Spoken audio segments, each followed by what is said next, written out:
J.K. Yadav Films present. बोला बोला छठी मैया की ओ राजा याबकी हमहू करब हो छठी मैया के करब हो राजा याबकी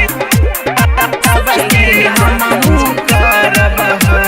सास ननताना मारेला रोजाना बेटा वाला ध्यान धारब हो।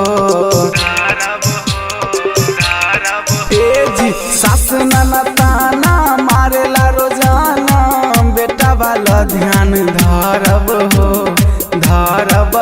छठी मैया के परब हो राजा याबकी हमहू करब हो छठी मैया के परब हो राजा याबकी हमहू करब हो।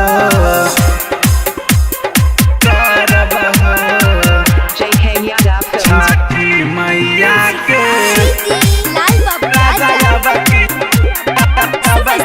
हमहू करब हो। नारियल लादा हो फल फूल लादा हो सारा पूजा के सामान भरपूर लादा हो। करब पूजनवा छठी मैया के करी है दूर बलैया हो। करना कवनो तू पैया सुनाना हमारा सैयान हो।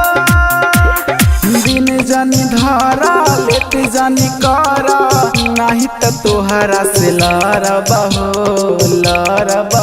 छठी मैया के परब हो राजा याबकी हमहू करब हो छठी मैया के परब हो राजा याबकी हमहू करब हो। presented by Albina Recording Studio Simrao छठी मैया के राजा याबकी हमहू करब हो। शंकर पिया हो तुझू राधा जिया हो काला साबी लेके ओरी दिया हो। राइटर में राज के साथ चल जइहा काले तू निकाल जइहा हो।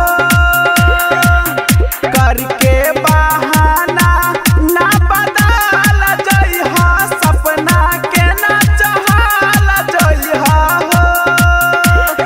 दौरा उठइहा छठी घाट जइहा देवरू तबाबे अरब हो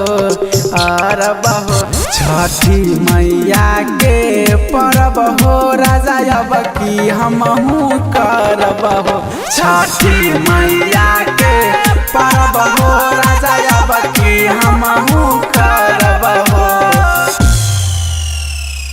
J.K. Yadav Films